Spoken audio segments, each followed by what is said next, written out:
Sejam bem-vindos aqui ao nosso primeiro podcast da Febracis Goiânia, o Café com Fé. Eu e Dani Moraes, Flor, né? Essa mulher Exatamente. linda e maravilhosa, estaremos com Obrigada. vocês aqui ao longo desses próximos dias, trazendo sempre convidados especiais, contando aqui histórias que inspiram, histórias de superação, histórias que vale a pena ser ouvidas, né? Verdade, Para verdade. que inspire você, onde quer que você esteja, onde quer que esse podcast ele possa te alcançar.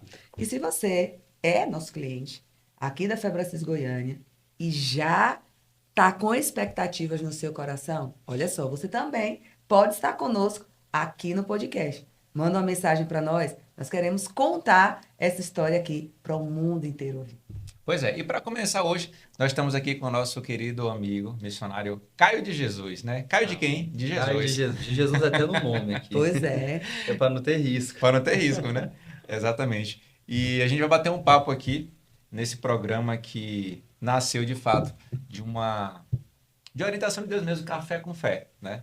E talvez a gente começar na história, eu quero trazer clareza porque o nome, né, Dani? Exatamente. É É isso, conta para nós importante. aí. Por que que o Café com Fé? Café com fé? Por que Café com Fé? É importante as pessoas entenderem de onde é que surgiu isso, em que situação, em que contexto o Café com Fé surgiu na nossa família e depois é que ele veio para a Febracis. Pois é, então vamos lá. Eu amo café, né? Inclusive, produção, se puder trazer café aqui, eu Eita, já Jesus. agradeço aqui, né? Já tá tomando Esse cafezinho aqui aqui, já tá acabando. que o café tá acabando. Pode trazer aqui, a gente tem que trazer uma cafeteira grande aqui agora, Ai, né? Deus do céu, vou providenciar uma garrafa de café para esse povo. Tem gente que diz que nem confia quem não gosta de café, né? Eu realmente eu tenho lá minhas dúvidas, né? Pessoal, não gosto de café. Opa, peraí. Tem Eu alguma coisa gosto, estranha aí, mas eu né? tomo pouco. Eu gosto, mas eu tomo pouco. Mas assim, a minha família, pai de mãe, mexia com café, tinha uma torrefação de café. Então eu tenho uma memória afetiva de meus tios indo lá em casa, Bom, legal. com aqueles fogão do café, então assim, o fogão lotado de café, aquele cheiro de café. E muitas vezes eu passava por onde era a torrefação de café da família de minha mãe e via lá torrando café na hora, né? Aquele cheiro de café sendo torrado Sim, ali. cheiro é bom. E É bom, hein? quem é um pouquinho mais antigo, que vai lembrar, né? Que antigamente o café, ele não era vendido a vácuo como é hoje, era aquele pacotinho Era o pacote. de papelão, né? Sim, De torrava na papel. hora que a gente ia pegar, Torrava e torrava na jogava máquina e dentro. voltava, a gente levava Isso, quentinho Quentinho. para casa. Então, assim, muitas vezes eu passava ali e sentia aquele cheiro do café e me apaixonava. Então, eu fui uma criança, vamos dizer assim, diferenciada, porque eu acho que com uns 7 anos Quer tomar eu café já já? tomava café, Ai, meu Deus do 7 céu. né? anos. Uns 7 Já anos. tava E espoleta. café preto, né? A menina é melhor puxar do que empurrar. Menina é melhor puxar. Então, já veio assim, essa memória do café. Então, assim, eu sempre gostei muito de café. E quando veio essa ideia de um programa, né? Eu falei, café tem tudo a ver, café acolhe, né? Café traz essa coisa da proximidade. É bom tomar um café, né? Então traz essa coisa da mesa, né? E aqui Da intimidade, também né? da intimidade. E a mesa, eu creio também que é um lugar de cura, né? Um lugar de comunhão, Com um certeza. lugar De de transformação. transformação.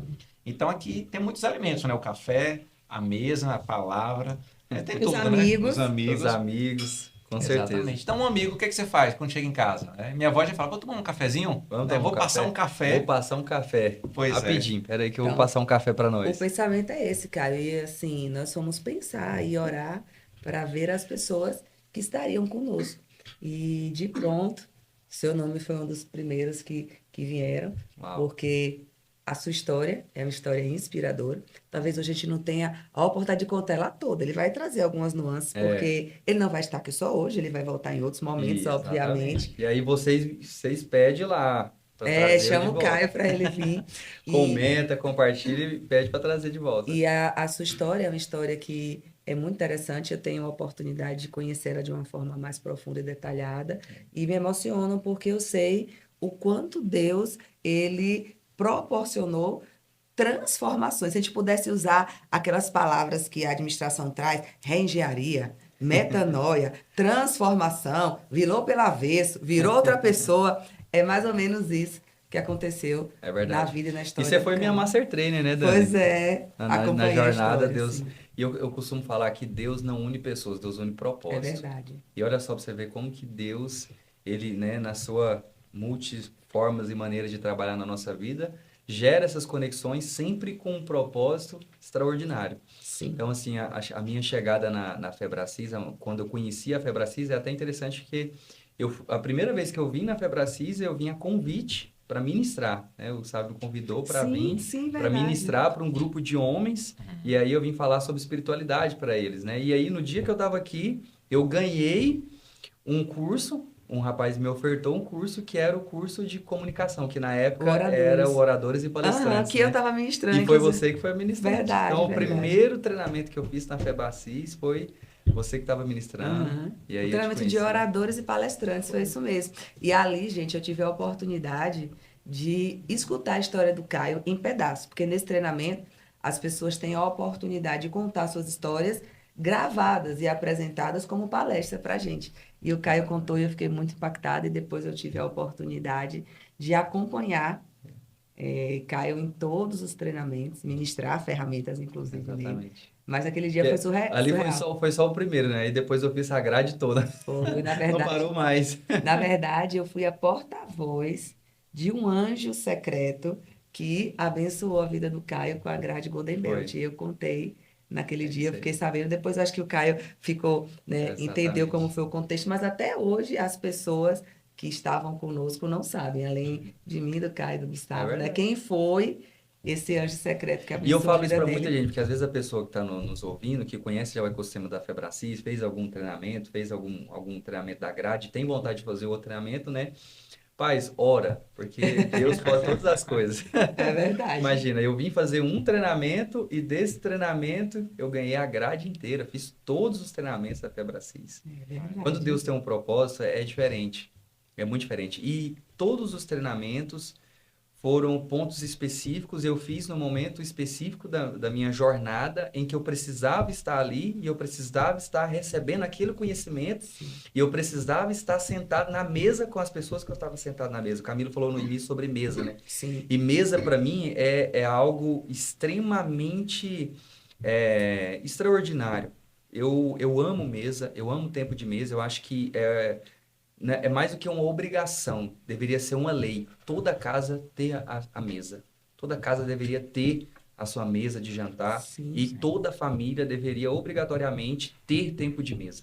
Pais com seus filhos, marido com as suas esposas, porque a mesa não é só um lugar de cura, não é só um lugar de comunhão, né? Mas é um lugar de alinhamento também. É um lugar de alinhamento, é um lugar onde você recebe muitas coisas na mesa.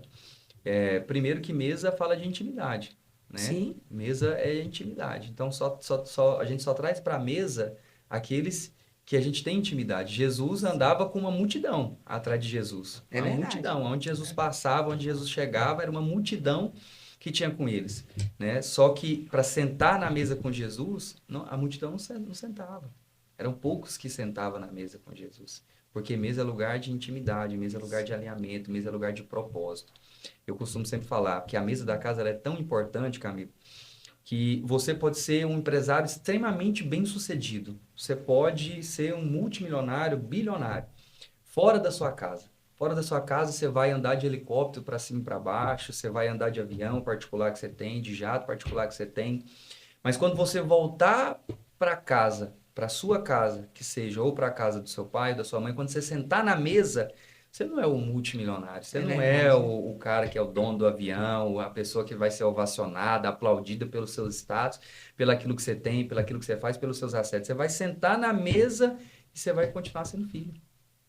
Você vai sentar na mesa do seu pai, você vai sentar na mesa da sua mãe, e ele vai olhar para você, vai olhar para aquilo que você Isso tem, mesmo. e você vai continuar sendo filho. Só Agora, que isso é pegando. extremamente importante, porque é o seguinte, Camilo, você pode andar de avião, que você vai voltar para a casa do pai, vai voltar para sua casa, vai sentar na mesa, você vai continuar sendo o quê? Filho. Vai sentar na mesa da sua casa, para os seus filhos, você vai continuar sendo o quê? Pai, Pai. Você vai sentar na mesa com a sua esposa, você vai continuar sendo o quê? marido. Marido. Mas também você pode sair de casa, você pode perder tudo lá fora. Você pode ir para a lona, você pode falir. Quando você voltar para casa, você sentar na mesa, É a você mesma continua sendo pai. Olha aí, Você continua interessante. sendo esposo e você continua sendo filho.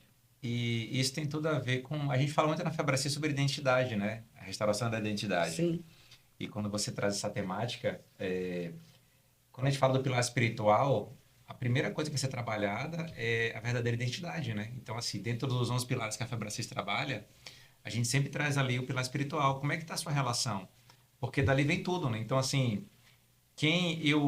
o que eu faço no dia a dia tem a total conexão com a identidade, quem eu sou e como eu me vejo nesse processo, Com certeza. né? Então, você falando aqui, interessante, e aí já pegando aqui, a gente começar a caminhar aqui por algumas temáticas, a identidade, a gente recebe muitas pessoas que não sabem quem são. Não sabem Sim, quem são, qual é a referência, né? Aí vem a falta da mesa, a falta da Exatamente. comunhão, Porque na né? mesa é A onde falta se de revela a princípio, identidade. né? Dos valores e a falta de referência. sim, Então, tem muitas pessoas hoje vivendo uma identidade distorcida ou uma busca de se entender quem é. É uma pergunta talvez emblemática até para você que está nos assistindo é: se a gente puder te perguntar agora, quem é você? Como é que você se descreveria em algumas palavras? tá perguntando para mim ou para eles que estão lá? É para eles. É forte isso. É porque se Mas, for para mim, eu já estou sabendo né? responder. Mas isso é muito forte, pra você ver tanto que é interessante que a mesa é o lugar que, antes de você sair de casa, a mesa é o lugar onde você vai descobrir quem é você. É o lugar onde vai revelar a sua identidade. Uau. E quando você sai de casa e você volta para casa, a mesa é o lugar onde vai fortalecer a sua identidade. Olha que Vai interessante. lembrar você de quem realmente você é, De onde saiu, de né? aonde você saiu, E e a você sua sabe verdadeira o que eu acho identidade. interessante, Caio? Porque assim, na minha casa, eu morei com os meus avós e refeições à mesa era algo inegociável. Minha avó era tão rígida nesse aspecto que às vezes meu avô ele atrasava um pouco, ou estava fazendo alguma coisa no final de semana e a gente só fazia a refeição quando todo mundo sentava, tinha os lugares marcados e aquilo era muito forte. E no final de semana, meu pai, meus tios, meus irmãos, os parentes estavam ali sempre em torno da Da mesa mesa. da casa da minha avó. E a gente cresceu ouvindo muitas coisas positivas sobre a nossa identidade. E isso fez com que hoje eu tivesse uma convicção, né, das características que Deus falou sobre mim. E eu sei que na sua jornada você viveu uma transformação muito profunda, né, como eu falei no início, e hoje você sabe quem é, tomou posse, mas nem sempre foi assim. Não. Você escutou muitas palavras negativas que feriram e distorceram a sua identidade e o seu caráter, Exatamente. a ponto de se você vê uma foto do Caio há 10 anos e a foto do Caio hoje, dificilmente você vai dizer que é a mesma pessoa. É outra pessoa. Até a minha identidade. Às vezes, quando eu mostro a minha identidade, as pessoas falam, mas esse aqui é você mesmo? É eu mesmo. Até na identidade, a foto da identidade, eu tenho até que trocar a identidade, trocar a foto, porque mudou tudo. Pois é. Mas eu acho que isso é, assim, extraordinário. Eu vou responder, né, a sua colocação, até puxando um gancho daquilo que o Camilo falou, que é sobre a questão da identidade. Quem é você? Acho que é uma pergunta que muita gente precisa se fazer, principalmente nos Sim, dias atuais, porque hoje o mundo, né, está caminhando por um sentido em que as pessoas estão desconstruindo os valores e distorcendo a real identidade das pessoas. Então, a gente hoje tem sérios problemas aí, né, social, em que as pessoas não sabem quem são. sim. E isso é um problema muito grande, porque se eu não sei quem eu sou, eu também não sei o que eu devo fazer. Eu não sei para onde eu estou indo, não sei para onde eu estou caminhando. E vem aquela frase emblemática que todo mundo usa, né? Se você não sabe para aonde você está indo, Qualquer lugar serve. qualquer lugar serve. Então você acaba se submetendo a qualquer nível na sua vida, você acaba se submetendo e se subjugando a viver uma vida totalmente, né, distorcida, uma vida totalmente destruída, totalmente longe daquilo que Deus realmente de fato tem para você e aquilo que Deus construiu para você. Porque quanto mais destruírem a identidade de uma pessoa, mais longe aquela pessoa estará de viver o seu propósito e de desfrutar de tudo aquilo que Deus já determinou a respeito dela, daquilo que Deus já escreveu a respeito dela.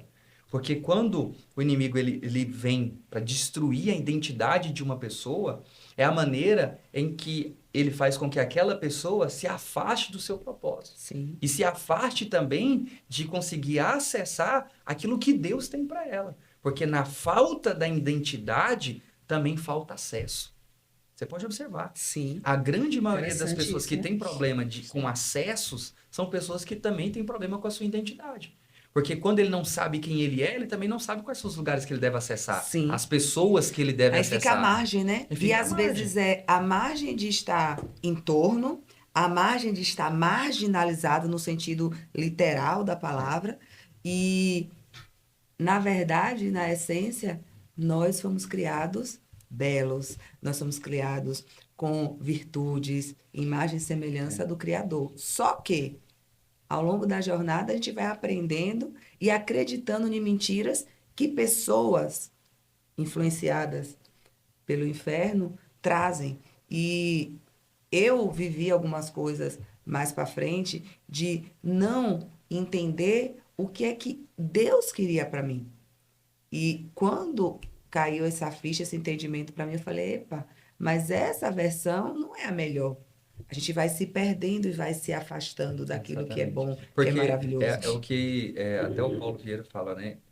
Ninguém nasce um marginal. Não, Existe um processo de marginalização na vida de uma pessoa. Sim. A pessoa, como que esse processo de marginalização acontece? A pessoa, ela não se sente, todo ser humano, ele tem a necessidade de se sentir pertencente a um sim, lugar. Isso aí é a parte mais primitiva do ser humano, ela busca o pertencimento, ela busca se sentir pertencente a um lugar. E quando essa pessoa não se sente pertencente à família, que é onde é a base, onde tudo começa, dentro de casa, dentro do seu lar, a pessoa não se sente pertencente àquela família, ele sai do núcleo daquela família e ele começa a ir para as margens, ele sempre vai ficando escanteado, vai ficando pelos cantos, e aí começa, né, às vezes os pais não observam, mas o filho está sempre trancado no quarto, o filho está sempre na rua, o filho nunca participa das festas da família, nunca senta na mesa para comer. Tá a pai, a mãe e os irmãos sentados aqui, mas o outro tá sentado afastado, né? afastado no sofá.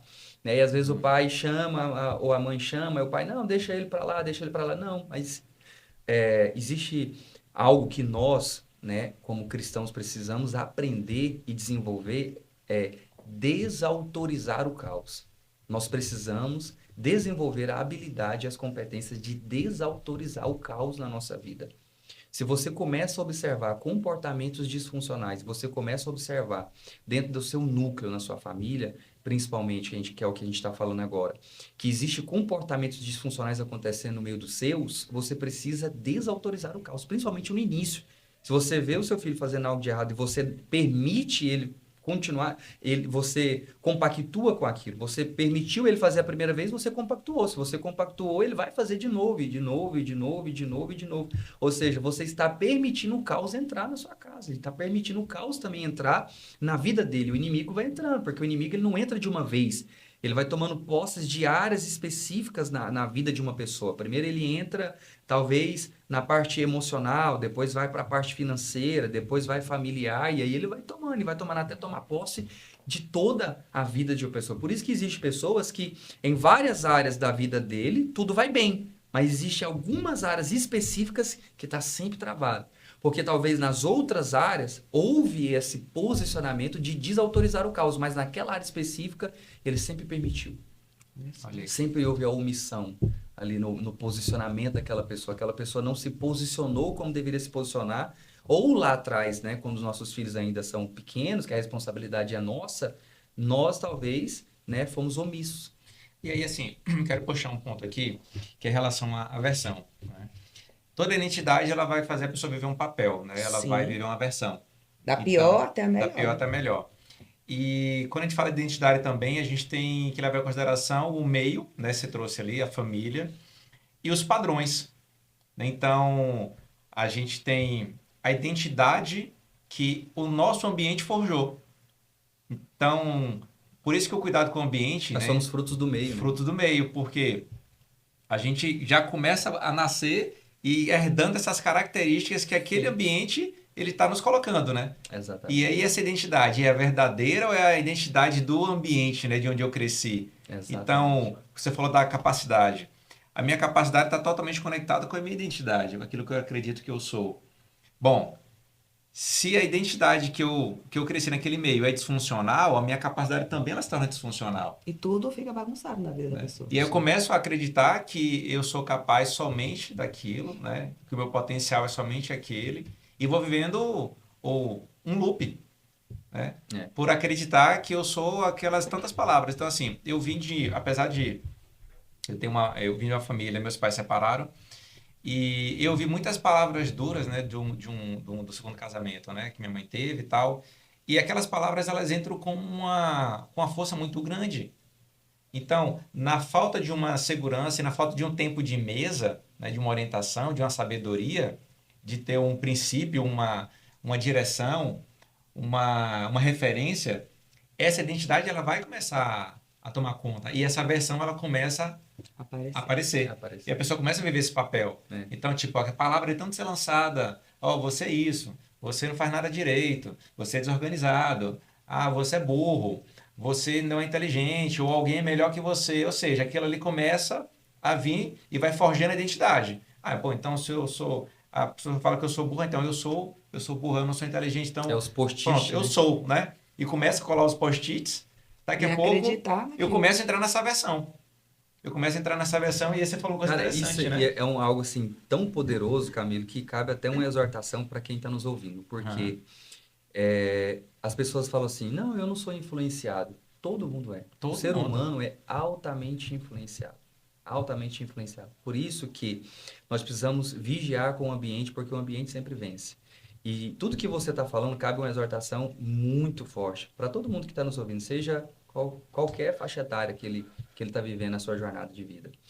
Porque se você identificou que você está num ambiente errado, que as pessoas que estão em sua volta não condizem, não batem com a vida que você quer viver, com os planos que você tem, com os projetos que você tem, você entende que você tem amizades, você frequenta lugares e você frequenta ambientes que não comunicam nem de perto aquilo que você quer viver para a sua vida, você precisa tomar uma decisão rápida, muito rápida.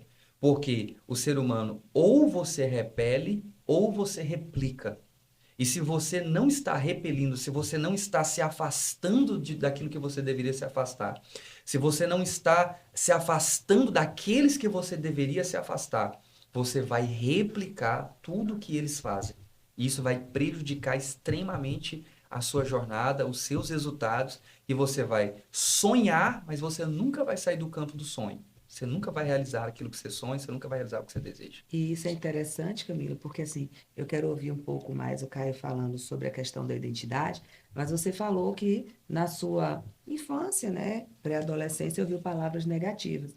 Eu vi um cenário diferente, mas que todo excesso esconde uma disfunção.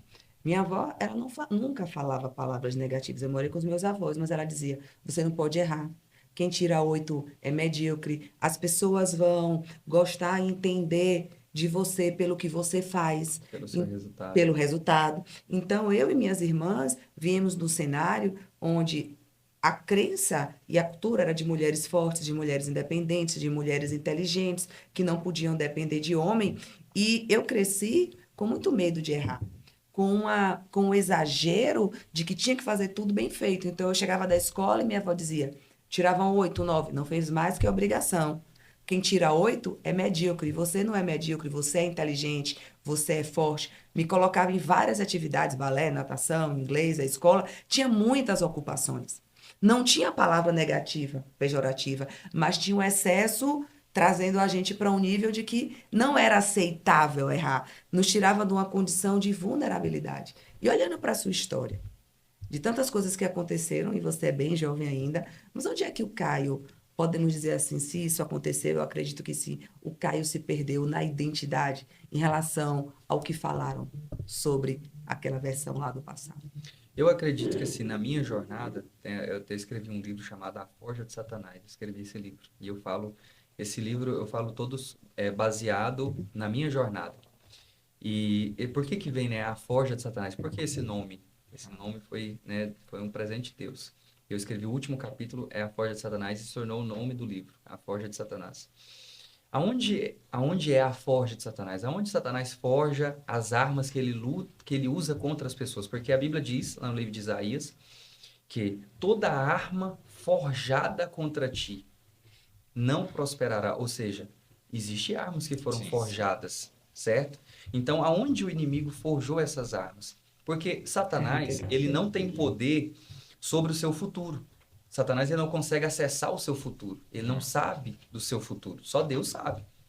Nem nós sabemos. E Satanás, meu inimigo, também ele não tem acesso ao seu coração, à sua mente. Ele não sabe o que está passando na sua mente e no seu coração. O seu inimigo, ele não sabe do seu futuro e ele também não sabe o que passa na sua mente nem no seu coração, certo? Mas ele sabe tudo o que aconteceu na onde? No passado. No seu passado. Então, aonde o inimigo busca armas para forjar contra uma pessoa? No passado dela. No passado dela. Que é o que você falou. Lá atrás, na família, o que o avô fazia, que o pai replicou, e aí o filho replicou, e agora talvez o neto também está replicando, porque todo mundo é fruto de quê? Do meio. Então ele vai lá atrás, ele vai acessar lá. Você pode observar. A maioria da briga dos casais e separação não é pelo futuro, é sempre por coisa que aconteceu Para trás. lá atrás. Está sempre buscando coisas que aconteceu lá atrás e usando isso como arma. Então está sempre ali no passado. Por isso que muitas pessoas às vezes quer esconder, quer ocultar, não quer tratar, mas precisa tratar às vezes algumas coisas. É claro que a gente tem que olhar para frente, mas às vezes o resultado que você não está tendo hoje são por algumas coisas que você está escondendo debaixo do tapete que você não quis tratar, né? Então a jornada aqui na Febracis para mim foi extremamente importante por causa disso. Porque por um tempo eu coloquei muitas coisas debaixo do tapete e achei que estava tudo certo, porque agora eu já estou convertido, agora eu já estou na igreja, agora eu já sou crente, já conheci Jesus. E tá tudo certo. E de certa forma, em muitas áreas da minha vida, estava tudo ok. Mas existia áreas específicas da minha vida, principalmente na área financeira, estava tudo travado, estava tudo bagunçado. E depois, na jornada, que eu fui descobrir o que é. Mas, na onde começou? Lá atrás. Lá no início da minha jornada. Bem no início da minha jornada. Por quê? O meu pai não queria que a minha mãe tivesse. Quando meu pai descobriu que a minha mãe estava grávida, meu pai não queria. Então, já começou aí. Então, você cresceu no lar com pai e mãe? Não, a minha história é bem complexa, porque a minha mãe e meu pai, eles separaram no dia do meu nascimento. No dia que eu nasci. Olha só. Porque, infelizmente, na época, né, meu pai é um homem muito agressivo. Meu pai bateu na minha mãe, muito. E a minha mãe conta que, nessa agressão, ela entrou em trabalho de parto e assim eu nasci. Então, assim, foi uma rejeição, certo? Muito forte aí no momento do nascimento. Exatamente. E hoje, assim, hoje eu sou pai, hoje eu entendo. O filho, ele sente tudo. A barriga da mãe, tudo Sim. que a mãe sente, o filho também sente. Toda demonstração de amor ou não, né? A criança ali na gestação, ela está Sim, sentindo, com né? certeza. É emoção. Tudo. Tanto que no CIS tem o Veneném, né? Que o Paulo e a Camila faz. Isso é tão forte que só o fato ali da declaração, né? De lançar as palavras, né? da aceitação. Paulo conta a história, né? De uma amiga deles, da Camila, estava lá e estava grávida e estava ali meio que negando, né? Aquela gestação. E o bebê não E ele nasceu. vem lá, pede licença, toca na barriga, ele começa a falar, vem neném. Na verdade surge dali, né? Vem neném, você vai ser amado, vem aqui, a gente tá te esperando, tal, sua mãe te ama. E a mulher, antes de dobrar a esquina, entre trabalho de parto, né? Porque essa criança, ela se sente aceita. Mas da mesma forma também, no processo de rejeição, isso também vai trazer as marcas. Traz. Né? Porque a criança, no subconsciente da criança, a informação está ali. A informação, ela existe. Entende? No subconsciente, a informação existe. Então, tudo começou ali, na verdade, né? Mas teve todo um processo. Então, o processo de formação de crenças, a gente entende que, né? Do 0 aos 6, do 6 aos 12. Então, é um processo de formação de crenças primárias que a gente aprende, né? Sim. Aí vai sendo construída ali a pirâmide do indivíduo, que é o quê? A gente entende hoje, né? Aqui na Febracis, que a gente tanto ensina, a gente fala, que é tudo que eu tenho é reflexo daquilo que eu faço e tudo que eu faço é reflexo daquilo que eu sou. Que é a identidade. Ou seja, eu tenho, eu faço, eu sou, que é a identidade, a base, é o que está lá na base da pirâmide do indivíduo. Sim. Né? Quando a identidade ela é desconstruída, e é isso, aquela identidade vai refletir no comportamento, que é o que eu faço, porque o que eu faço depende muito de quem eu sou, de quem eu sinto que eu sou. Por isso que se eu não sinto que eu sou próspero, eu não tenho ações de pessoas prósperas, eu nunca vou prosperar. Né? Então, vem essa parte. Trazendo isso para a nossa vida, na minha jornada, foi exatamente assim. O processo de rejeição começou lá atrás, né? Do meu nascimento ali, a minha mãe relata que meu pai agrediu ela, então ela entrou em trabalho de parto, e assim eu nasci, minha mãe, né, foi para a maternidade, voltou, minha mãe já não voltou mais com meu pai. Foi para casa dos pais, meu avô e minha avó são pessoas muito rígidas, então minha mãe teve muito embate com a minha avó, porque a minha avó não queria que a minha mãe ficasse, minha avó queria que minha mãe continuasse com meu pai, pô, casamento é um só, A vida inteira. né? Então, independente do que aconteça no meio do percurso, você vai ter que continuar com ele. Mas minha mãe já tinha tomado uma decisão. Minha mãe não ia voltar com ele. Então, minha mãe sofreu. Teve dias da minha mãe ter que dormir no chão. Minha mãe passou por muitas coisas ali. E aí eu cresci, né? Por um tempo eu fui morar com os meus avós no Ceará. Eu ainda era muito jovem, ali, muito Você é jovem. cearense? Não, não sou cearense. Ah. Sou goiano, nasci Goiano? aqui, mas fui morar com Foi morar. meu avô é cearense. Inclusive, eu estou indo Ah, para o tá. Ceará agora, no final de junho com ele. E é algo profético, viu? Porque a última vez que eu fui no Ceará é exatamente essa história que eu vou contar aqui. Essa parte da minha história. A gente passou muita necessidade lá, chegou lá. Meu avô foi com um pouco de dinheiro, mas chegou lá, perdeu tudo que tinha. Então a gente acabou entrando num cenário de dificuldade muito grande. Eu ainda era muito pequeno, estava eu e meu irmão. Eu acho que eu tinha aí na faixa de uns 3 anos de idade, 3 para 4 anos de idade. E nós chegamos, tipo assim, a passar fome mesmo. O Ceará, a cenários assim, a gente está falando há mais de 20 anos atrás, no Ceará. Hoje já é difícil, imagina há 20 anos atrás. A gente era um cenário que a gente tinha que andar quilômetros para buscar água. Na região Não mais tinha nem árida você água. tava, né? Não, a região lá não tinha água, a cidade não tinha. A gente tinha que andar quilômetros para buscar água, entendeu? Nas memórias que eu tenho ainda, né, e quando a gente conta, era caminhão-pipa que trazia água, mas assim, era raro isso acontecer. O dia que é como se fosse uma festa anual, entendeu? O Poxa, caminhão-pipa trazer água, então a gente tinha que andar muito para buscar água, já teve vezes por exemplo, às vezes um fazendeiro liberava ali, a gente pegar água, ou andar para uma outra cidade, que tinha uma cidade próxima, se eu não me engano, essa cidade fica uns 7 quilômetros de lá, que era a cidade que tinha um lugar onde as pessoas pegavam água, sabe? Meu Chico conta essa história assim. Então, assim, a gente passou esse cenário de fome extrema, pobreza extrema mesmo. Que meu avô foi com condição, mas perdeu tudo lá, chegou lá, tomou decisões erradas a respeito do dinheiro, não administrou de maneira correta e a gente entrou nesse cenário. Passei muita fome e aí acabou que, por último, eu ainda fui picado por um escorpião. eita, Escorpião Jesus. brabo mesmo. Aí eu fiquei doente, desnutrido e quase morri. Então voltei para Goiânia de novo, a Dani conhece Agora, um pouco dessa rapidinho, história. agora antes dessa volta pra cá, mesmo nesse cenário de escassez, tinha amor?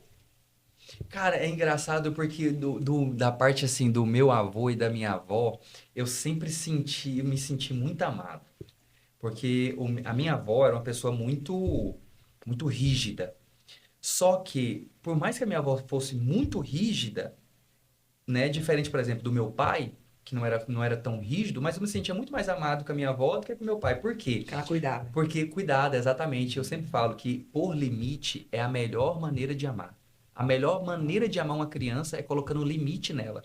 Uma criança que cresce sem limite é uma criança que não se sente amada.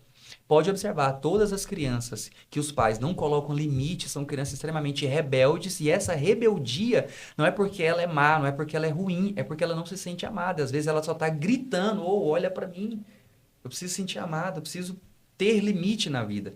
Então minha avó era daquela assim, eu lembro até a música que minha avó colocava nós de joelho em cima do caroço de Ai, meu milho, Deus! olhando para a parede, e a gente cantava uma música que eu nunca mais esqueço. Olha pra você ver, com 3 anos de idade, nunca esqueço. Minha avó, né, Deus já recolheu, mas eu nunca esqueço. A gente cantava uma musiquinha: de joelho é melhor, de joelho é melhor. Jesus!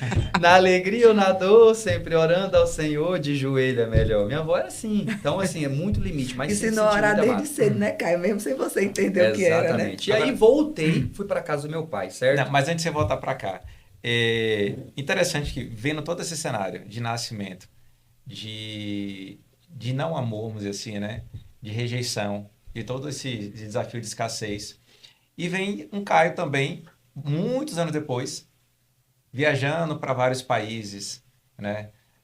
Passando temporadas lá na Europa, pregando em outros lugares, ministrando a palavra de Deus. Então, assim, o que passa na cabeça do Caio, fazendo um paralelo dessa nova versão, né, com crenças fortalecidas, agora sabendo aí cada vez mais quem é, o seu potencial, a sua capacidade, né? Com a real identidade Com a real revelada, né? identidade, isso. E recentemente você estava, né? Tava na Alemanha. Ah, fui na Holanda. Alemanha, França, Suíça, não Itália. foi?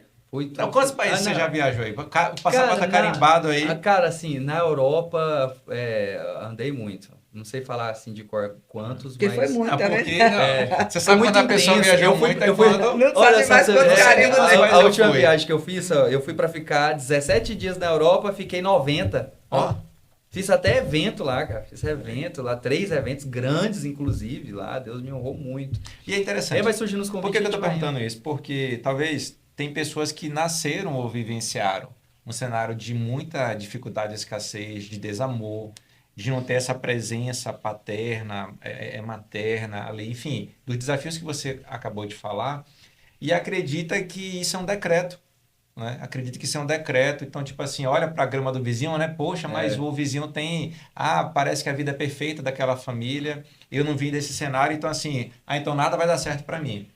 E aí como é que eu posso dizer? Eu aceito isso na minha vida, ó. Então, entra naquele estado de aceitação, né? isso. Que jamais a gente pode aceitar.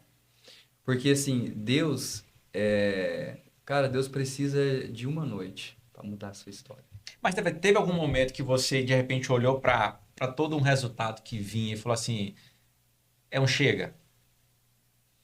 Tipo assim, eu decido fazer diferente, eu decido, apesar de todos os desafios, fazer esse negócio dar Cara, certo. a minha história já eu acredito muito assim, decisões definem destino, né? Um pensamento não muda nada, uma decisão muda tudo.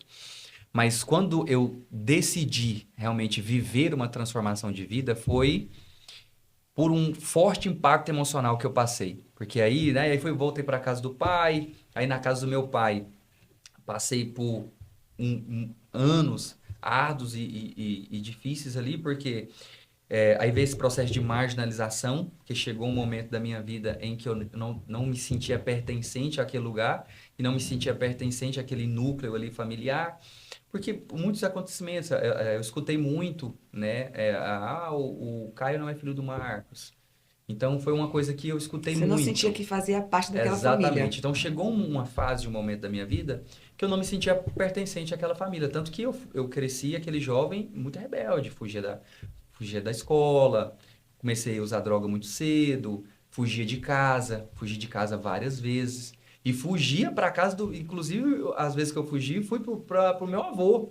Só que meu avô, muito certo, ligava Mandava pro meu voltar. pai e mandava voltar, entendeu? Volta pra sua Ia com a casa. minha mãe do mesmo jeito, voltava, que eu fui, né? Teve um tempo que foi determinado eu morar com meu pai, né? Meu pai e a minha mãe, eles decidiram ali entre si e eu fui morar com meu pai. Então, foi uma fase que eu vivi. Por um tempo foi bom, mas por uma outra fase, né? Por conta do alcoolismo, da bebida, eu via meu pai agredindo a esposa dele, via meu pai, né? Tendo surtos ali, que hoje eu sei o que é, que era espiritual.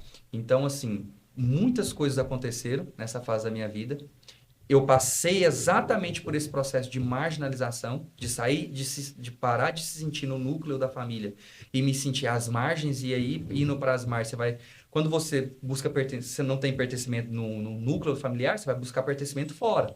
E aí, a hora que você vai para as margens, a hora que você vai para as ruas, e lá nas ruas você talvez encontra um pertencimento que não existe, mas na sua mente você cria aquele pertencimento, você começa a repetir o padrão que as pessoas fazem lá fora, para você ter a aceitação deles, e a partir do momento que você teve um pouco de aceitação deles, você acredita, né, no caso, a pessoa acredita que aquele pouco de amor, aquele pouco de aceitação tem alguma relação com amor e a pessoa se sente amada de alguma forma no subconsciente dela, ela não está vendo isso acontecer, mas isso de fato está acontecendo.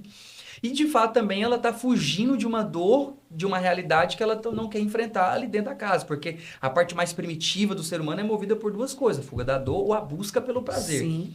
Então a pessoa primeiro ela começa fugindo de uma dor, mas depois ela vai buscando um prazer, um pertencimento, uma aceitação ali fora, que no meio dos amigos, que na galera, nas festas, e aí vê todo mundo usando droga, ele também está usando, e aí tem aqueles momentos de farra, e aí depois todo mundo senta para contar o que aconteceu, o que passou, e aí ele começa a se sentir sentir muito mais pertencente, porque existe muito mais acontecimentos na vida dele que são fortes de impacto emocional na vida dele lá fora com os amigos e com as pessoas da rua do que dentro de casa. Porque dentro de casa é aquela rotina, é a coisa sempre. Lá fora não, lá fora tem festa, lá fora tem amizade, tem balada, tem droga, tem isso, tem aquilo. Então, isso é um bombardeio no subconsciente da Você se pessoa que sentia ele não amado percebe. nesse cenário com essa galera que você andava.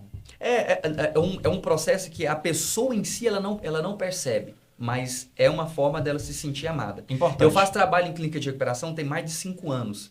Então eu acompanho pessoas assim e eu vejo isso na prática.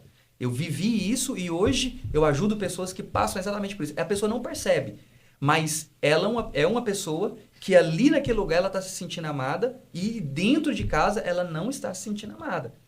Entendeu? Ela não está se sentindo pertencente ao núcleo, aquele núcleo da família, e ele está buscando pertencimento lá fora. Está buscando pertencimento àquele outro núcleo.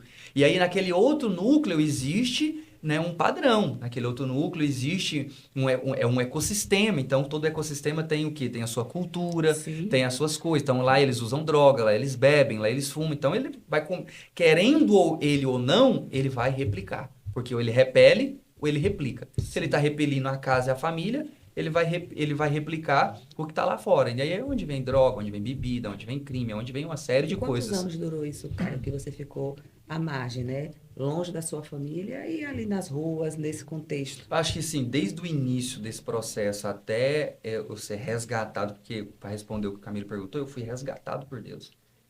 Eu fui resgatado, não foi... Se eu falar para você que foi pela minha força, pelo meu braço, eu jamais teria saído de onde eu estava. Eu jamais conseguiria ter vencido o que eu venci. Né? Foi Deus que me resgatou de fato. Eu acredito muito que só existe 2 encontros que o homem pode ter com Deus. Primeiro, quando o homem vai ter um encontro com Deus. Porque Deus não permite nada acontecer na nossa vida sem antes nos avisar. Então Deus conecta, Deus avisa, Deus usa pessoas, Deus usa profeta, Deus fala de várias maneiras e formas. A pessoa não quer aceitar, ela não vai ter um encontro com Deus. Então depois, o que acontece? Deus desce para ter um encontro com o homem. E qual que é a diferença? Quando o homem vai ter um encontro com Deus, você escolhe o lugar, a hora, quando, como, a maneira e o jeito. Então você pode vir num treinamento, num curso, num culto, numa oração, acordar de madrugada, um propósito, um retiro para ter um encontro com Deus. Mas quando Deus decide ter um encontro com o homem, aí não é o homem que escolhe o lugar, a hora, do jeito dele. quando é do jeito dele. E assim foi com você? E assim foi comigo. Então, às vezes, Mas Deus... você não era um cara de fé ainda. Não, eu era totalmente incrédulo, cético, não acreditava em Deus, não acreditava na existência de Deus. Por mais que existe muitas pessoas no meio da minha família que pregaram para mim, que falavam de Deus para mim, mas eu não acreditava. Até porque também a imagem de algumas pessoas que falavam de Deus, que diziam que eram de Deus, para mim era desconstruída. Porque, por exemplo, eu cresci, meu pai morou com uma pessoa, não vou citar o nome, por um tempo, que ela era extremamente crente, né? Era aquela pessoa que da igreja e campanha e a Bíblia debaixo do braço, aquela mulher extremamente crente, mas fazia muitas dívidas. E eu lembro, porque eu era a única criança da casa, né? Então, quando os credores batiam na porta, ela Você falava via. para mim assim, não, vai lá e fala que eu não tô. Aí, assim, a Aí conduta, ensinava mentira. a conduta meio que não fazia sentido, Não né? fazia era sentido, congruente. né? Exatamente, não era congruente. Então, assim, eu via ela fazendo fofoca, Mas tinha uma eu via ela pessoa, fazendo mas tinha uma intriga. pessoa que era de fé. Eu acredito muito, né, quando as pessoas Sim. falam que quando tem uma pessoa que está orando ali, né, Era essa a avó oração, dele que ela, orava. é isso que eu ia A minha falar, avó. a A avó avó. dele. A que minha era- avó. A E minha você avó. falando da sua avó, me lembro muito da minha, né? Da minha avó. Minha avó, ela sentava para dormir e tinha um ritual bem interessante, né? Ela sentava na cama e ali ela orava, né? Minha família são 14, minha avó teve 14 filhos e os filhos com os netos, né? Então eu acho que ela começava o ritual ali umas 8 horas, né? Ia terminar. E ali até umas 10h30 ela Era em tava ali atacado. orando, né? Era em atacado. E ela sempre falava, ó, tô orando Não por tinha você. como ela não orar pouco, né? Porque esse Não tanto de tinha. gente na família. 14 filhos, como é que Tinha. ora pouco? Né? E aí, uma oração, ela não perde essa validade, né? A gente tem muitos relatos, muito testemunho, né? Sim. Sempre tem uma pessoa ali que estava orando e essa oração ela alcançou. Cara, toda oração é uma semente. E toda semente, primeiro é o quê? Ela é plantada, depois ela é regada, depois ela cresce, depois ela dá fruto. Só que Caio falou de uma coisa muito interessante, né? Às vezes o homem vai se encontrar com Deus e escolhe. Eu acho que tem algumas pessoas que é assim. É, Mas tem aqueles que Deus escolhe o momento e vai ao encontro. Comigo foi assim, acho que com o Camilo foi assim, com o Caio não foi diferente. E tem um ponto de inflexão, né? Um ponto de ruptura muito grande, isso. porque realmente, se a gente puder falar de uma situação traumática e forte, tem esse ponto de encontro, né? O Caio viveu uma situação muito desafiadora, eu vou deixar ele falar, porque é um milagre ambulante. A vida do Caio é um milagre ambulante. Mas o encontro, quando Deus foi resgatar ele, foi no momento que você quase perdeu a sua vida. Na verdade, Não é assim, naquele momento que você quase perdeu a vida. na verdade, né, na reportagem do dia, eu tive um acidente com o PAF dia 30 de outubro de 2015. Na minha reportagem, eles me deram como morto. Na reportagem do dia seguinte, saiu no noticiário que eu estava morto. Porque no meu relatório ambulatorial, está escrito que eu fiquei 40 minutos sem vida. Meu Deus. Sério? E depois Então, eu voltei à vida de novo. após, né, que você foi alvejado com arma de Isso. Eu fogo, tomei um tiro, a bala pegou 3 da direita do meu pescoço e varou na minha coluna. Na hora que a bala entrou, veio muito sangue para minha garganta. Eu comecei a agonizar com sangue, eu não conseguia respirar. E aí, como eu não conseguia respirar, eu tentava cuspir sangue, eu não conseguia, tentava engolir sangue, eu não você desmaiou conseguia. ali. E aí, na hora, eu tive uma parada cardiorrespiratória. Eu lembro que meu coração começou a bater muito forte. Pá, pá, pá, pá, pá. Você E eu lembra desse apaguei. momento? Lembro como se fosse hoje, porque foi o ponto de inflexão que mudou a minha vida e mudou a minha história. Só que esse dia não foi qualquer dia. Lembra que eu te falei que Deus não permite nada acontecer na nossa vida sem antes nos Sim. avisar? Deus já vinha falando comigo algumas vezes, porque aqui nessa fase da minha vida, eu já estava nas drogas, já estava envolvido com muita coisa errada, já estava fazendo uma série de coisas. Então estava muito envolvido mesmo, até o pescoço no submundo das drogas. E nesse tempo, Deus começou a usar algumas pessoas para falar comigo de várias formas. Só que eu comecei a rejeitar muito isso. Por quê? Aí vem a questão da paternidade. Porque eu vou falar uma coisa aqui, isso aqui é muito poderoso, eu aprendi na jornada. A parte da materna e a parte paterna cada uma delas tem desafios distintos na vida do filho, impactos também distintos na vida do filho. Vamos falar de paternidade, que é o assunto que a gente quer falar. Da parte da paternidade, o principal é a espiritualidade. O principal é a espiritualidade. Hoje nós vivemos uma realidade, uma atualidade, que as pessoas não veem isso, porque na grande maioria das vezes é as mulheres que se posicionam no espiritualmente falando, dentro Sim. da casa. Sim. Mas não é o dever. É os homens que têm que ser o sacerdote, os homens é que têm que ser o cabeça. Por quê? Porque a autoridade é diferente. Tanto que, olha para você ver, tanto que isso é interessante. Quantas famílias e quantas casas se a gente parar para observar aqui agora, a gente vai ver que a mulher é Você tem crente, mais? mulher de Deus, Ah, já. de oração, aquela mulher assim, ó, de oração mesmo, cheia de Deus, tem um cordão umbilical direto no trono, Eita, glória. com Deus, aquelas irmãzinhas do coque mesmo, que revela o profundo oculto escondido, mas quando você vai conhecer a vida dela, os filhos não são crentes, às vezes o esposo também não é crente, ela tá ali na batalha, na lida, sendo usada por Deus, aí a gente vai se aproximar dela, né, a gente passa a conhecer, e aí, de repente, você vê que o esposo não é crente, os filhos não são crentes, a casa tá aquela... Irmão, mas essa mulher é de Deus, né? E essa aprovação toda com a família. E você vê demais isso. Agora, você nunca vai ver uma casa onde o marido é crente. O homem é um homem de Deus mesmo, de oração. É o esteio da família da casa, sacerdote, posicionado. Os filhos não são e a esposa não é. Você nunca vai ver. Assim, eu vejo que as pessoas se afastaram de alguma forma, né? Até pela conduta de alguns, mas eu vejo muitas pessoas com sede, né, de Deus. Aqui na Febracis a gente tem as 11 áreas, né, quando a gente fala do pilar espiritual, e na minha jornada a gente fez, na época eu e Dani, formação em coach, e aí a gente foi fazer uma palestra no município que a gente prestava consultoria. Na época a gente trabalhava na gestão pública, Sim. fazia consultoria em Acho prefeituras. que foi 2018. E aí, olha que interessante, o MAS, né, a Roda da Vida, a gente... Eram umas 200 pessoas no auditório. Eu falei, Dani, tu fica com metade, eu fico com outra metade para a gente Sim. poder dividir o trabalho.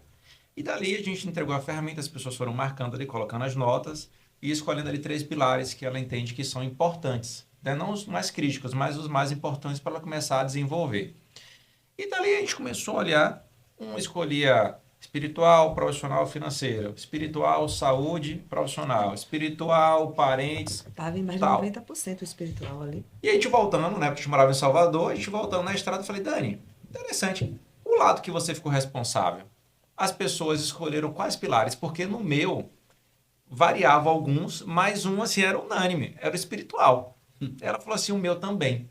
Sim. Olha só. E ali a gente começa a entender a necessidade, né? Quando a gente fala de... Quando o espiritual ele começa a trazer os valores, os princípios, uma referência, uma restauração, né? Ele consegue reestruturar toda a vida da pessoa, Toda. né? Toda a vida da pessoa. Tudo muda. Então, Quando você se organiza pelo lado de dentro, as coisas se organizam pelo lado de fora. Isso é muito forte.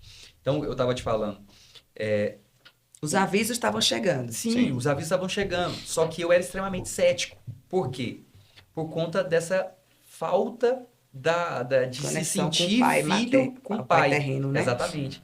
Então, na maioria das vezes, quando o filho tem sérios problemas com os pais, ele também tem dificuldades com espiritualidade, de se conectar mais com Deus, de porque Deus viver pai, né? o profundo com Deus. eu vou chamar Deus de pai, mas Deus eu de vou também pai. ter o meu Só pai. que toda hora pai, pai, pai. Aí vai orar, a gente não fala, dificilmente a pessoa fala Deus. Na maioria das vezes, pai, Pai. pai. Só que quando ele fala pai, o subconsciente, pô, não, pai. Entendeu? Mas vem cá, quem é o pai daqui, né? Você entendeu? Então Interessante. vai aquela contradição, então acaba tendo essa réplica. Não estou falando assim que, né, as mulheres não conseguem. Não tem isso. É muita mulher de Deus, que a casa é a bênção e Sim, tudo. sim. Mas quando o homem se posiciona espiritualmente diferente falando, é mesmo. diferente. Entendeu? É muito diferente. Que essa parte espiritual é responsabilidade do homem. Que às vezes os homens, eles não querem pegar essa responsabilidade. Eles querem, não, mulher, você é que ora pela nossa casa. Não, você trabalha, você é provedor, mas você também ora. Você também lê a Bíblia em casa, você também prega, você também jejuma, você também é o esteio da casa, que é posicionamento.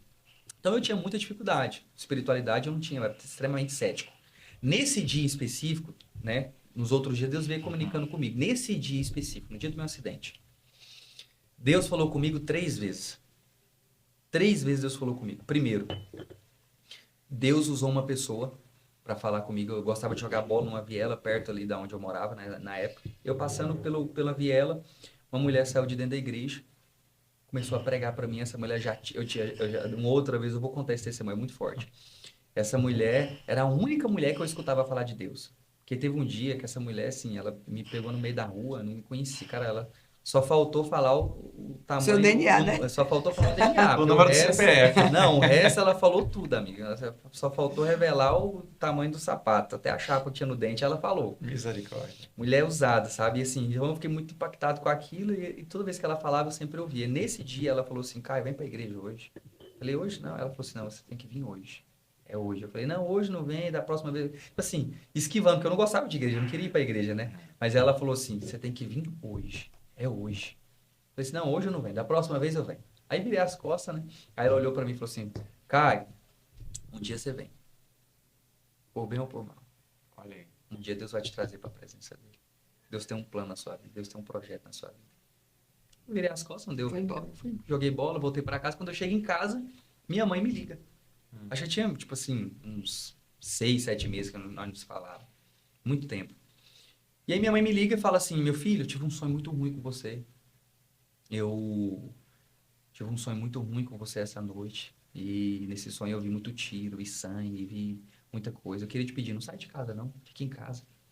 Fique esse fim de semana em casa. Não sai de casa não, fique em casa. Acho que era uma quinta-feira. E aí, foi dia 30 de outubro de 2015, cara. Eu falei assim, mãe, se for pra você me ligar pra me amaldiçoar, pra falar essas coisas, você não vai nem me ligar mais. Desliguei o telefone na cara dela. Eu tava muito... Tava brutinho, né? Tava muito bruto. Aí só que Jesus quebra. Né? Jesus tira essa brutalidade rápido. Hoje eu sou manso até demais. E aí, cara, olha só pra você ver. Saí, né? Desliguei o telefone na cara da minha mãe. Quando eu desliguei o telefone, Camilo, que eu coloquei o telefone assim na mesa, em seguida meu telefone toca de novo. Aí eu falei assim, essa é minha mãe, né? Quando eu olhei, não era um amigo. Aí eu fui e atendi. Opa, e aí, fulano? E ele falou assim, e aí, cara, você tá fazendo o quê? Eu falei, tô em casa e tal. Eu falei, vamos sair hoje? Vamos ali no negócio ali, tem uns negócios pra nós fazer. Eu vou passar aí agorinha pra nós ir. Eu falei assim, bora. Vamos. Nem dei ousadia pra nada que minha mãe falou, né? Nada. não tinha percepção espiritual, né, do que estava acontecendo, porque quando você está longe de Deus, você perde a percepção. Sim. Você não tem aquele... Sensibilidade, a né? sensibilidade espiritual de entender o que está acontecendo. Falei, cara, vou passar aqui, bora. Eles passaram, me pegaram, eu armado, ele também. A gente saiu andando pelas ruas de Goiânia, dia 30 de outubro de 2015. Eu fui alvejado, tomei um tiro. A bala pegou 3 da direita do meu pescoço, saiu na minha coluna. Nós estávamos indo para uma festa. Eu tomei um tiro. A bala pegou 3 da direita do meu pescoço, saiu na minha coluna. Arrancou uma das minhas vértebras e arrancou também a medula óssea. Eu caí no chão, agonizando com sangue, não conseguia respirar.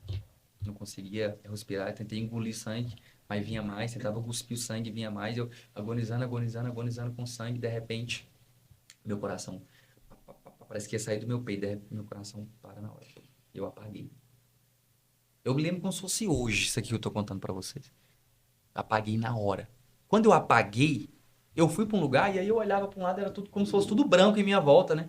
Eu olhava tudo branco e eu no meu consciente, eu não perdi a minha consciência em momento nenhum. Na minha consciência, na hora eu pensei comigo, eu morri.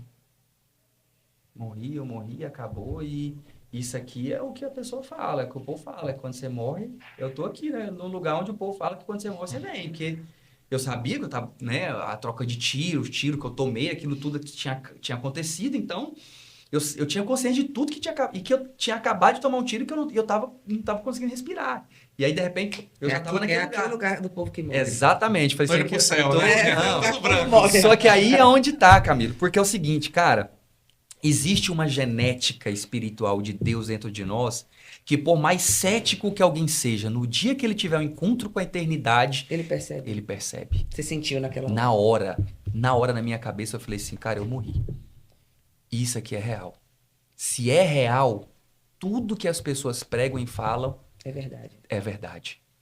E se o que elas pregam e falam é verdade, aí eu lembrei de quem? Da irmãzinha que sempre pregava pra Era mim. hoje. E da minha mãe também, porque na época era ela que estava orando por mim. Porque a minha mãe começou a orar por mim, minha mãe começou a converter orando por mim. Minha mãe começou a fazer propósito, parou de fumar, parou de beber, parou com festa, parou com tudo, orando pela minha vida. Porque quando a minha mãe olhava para mim, o estado que eu tava, minha mãe falou assim, meu filho vai morrer. E as pessoas falavam assim, ou o Caio vai morrer na mão de polícia, ou ele morre na mão de bandido, ou alguma coisa vai acontecer com ele. Porque no jeito que ele tá, nas drogas, do jeito que ele tá vivendo, acabou. Ele vai morrer. E aí minha mãe começou a orar. Então minha mãe já estava em oração. E é por isso que essas coisas começaram a acontecer no mundo espiritual. Porque quando uma pessoa se posiciona aqui embaixo, o mundo espiritual se movimenta lá em cima. Sim. Exatamente. E aí, naquele momento, eu lembrei do que a minha mãe falava, lembrei do que aquela mulher pregava. Por isso que eu sempre falo, querendo ou não, gostando ou não, pregue para os seus e pregue para sua casa. Porque é a opção deles Aceitar, ouvir, né? mas é obrigação nossa pregar. Porque no dia que eles tiverem um encontro com a eternidade, eles vão lembrar de cada palavra que foi pregada. Aquela palavra é uma semente, né? É uma semente. Ela vai frutificar. Na hora em algum certa ela vai dar momento, fruto. mas E ela no vai dia que frutificar. ela dá fruto, vai ser um momento específico, oportuno. Naquele momento, eu falei assim, cara, se tudo que as pessoas pregam, tudo que as pessoas falam é real, é verdade, então eu não vou pro céu. Porque as coisas que eu tô fazendo Não são boas, que né? dilema, não é de né? lá. Entendeu? Tipo assim, as coisas que eu tô fazendo não é de lá. Então, a pessoa que eu tô sendo e as coisas que eu tô fazendo não tem Essa nada a ver versão com não é quem vai boa, pra lá. né? Não. Essa versão não Tô é chegando boa. na portaria do falei céu assim, e é agora? daqui Como pra é que vai baixo, ser? não é Será que daqui meu pra nome cima. tá lá? Entendeu? Tipo assim, eu sabia que dali onde eu tava eu ia pra algum lugar depois. Só que não era dali pra cima, era dali pra baixo. E aí na hora, cara, tipo assim, Camilo, que você não tem noção do tamanho do arrependimento. O sentimento que eu senti era tipo assim, é como se fosse arrependimento misturado com remorso, misturado com medo, com aflição, sabe? E eu pensava comigo, falei, agora acabou, não tem mais jeito, agora já era. E acabou, não tem mais pra onde ir, eu tô aqui. Morri. E, né, eu assim, morri, e agora não vou pro céu, não tô fazendo nada de certo, tô fazendo tudo errado. Na hora, cara, veio aquele arrependimento. O arrependimento tomou a minha alma, tomou o meu ser. Na hora daquele arrependimento, eu me lembro como se fosse hoje. Eu nunca orei, eu não sabia orar. Mas naquela hora, Aprendeu. aprendi. Eu olhei pra cima e falei assim, Deus, se o Senhor existe mesmo, se o Senhor é real mesmo, como essas pessoas pregam, como essas pessoas falam, me dá mais uma oportunidade. Me dá mais uma chance. eu vou voltar e não vou fazer mais nada de errado. Eu vou fazer o que o senhor quiser que eu faça. Camila, eu não sabia orar, não sabia falar mais nada. Falou Aí eu certo. lembro, né, do Pai Nosso, lembrei do Pai Nosso. Aí falou Aí lá. comecei a falar o Pai Nosso. Na hora que eu comecei a falar, na hora, cara, eu via como se fosse uma luz. Uma luz muito forte, brilhou. E o frio, parecia que eu tava no Alasca. Frio, eu comecei a tremer de frio demais. E aquela luz veio na minha direção. Quando aquela luz veio, passou por mim. Na hora que passou por mim, eu voltei pro meu corpo de novo. Naquele lugar ainda. Naquele lugar. Só que eu voltei respirando. Aí eu consegui respirar. Eu olhei para um lado, olhei para o outro, respirando, caí no chão, todo ensanguentado, tomado de sangue. Já tinha jogado um negócio em cima de mim. Quando eu voltei, para mim isso foi fração de minutos, segundos, rápido demais. Só que já tinha passado, ó, muito Que tempo. foi aqueles 40 minutos. Foi os 40 minutos. Quando eu voltei, já tinha fita passada em volta de nós, já tinha cheio de polícia, tinha carro de reportagem. O pessoal da reportagem do jornal já tinha pegado entrevista com os policiais, já tinham tirado foto minha. As fotos que foram publicadas minha, você olha, você não vê vida. Não dá pra ver vida. Você olha assim, você fala, tá morto. Tá morto. Meu olho tá virado, a boca aberta, eu caído assim, sem respirar, sem pulso. Então, por isso que a reportagem do dia seguinte saiu, meliante troca tiro com a polícia, foi alvejado e morto. Eles me deram como morto na reportagem. Entendeu? Só que quando eu voltei, aí o comandante veio de lá pra cá, um comandante pôs o coturno no meu peito e falou assim, ai, um policial pôs o coturno no meu peito e falou assim, comandante, o menino não morreu não, o menino tá vivo, tá respirando aqui. Aí o comandante veio de lá pra cá e eu, pô, só tava tudo jogado lá, eu não conseguia mexer braço, perna, porque quando eu voltei, aí eu tentei levantar, não conseguia, tentava mexer os braços, eu perdi todo o meu movimento do pescoço pra baixo, que aí veio o processo de Deus da minha vida, tetraplegia. Eu passei por uma tetraplegia de 1 ano e 2 meses, porque eu perdi a vértebra e perdi a medula óssea também. E hoje eu sou desenganado como tetraplégico. O meu laudo médico é de tetraplégico. E você anda e corre. E eu ando e corro. Correu hoje, inclusive, né? E esse é o meu testemunho, é o testemunho que eu levo, né? Tanto prego aqui no Brasil, fora do Brasil, levando esse testemunho, que foi o que Deus fez na minha vida.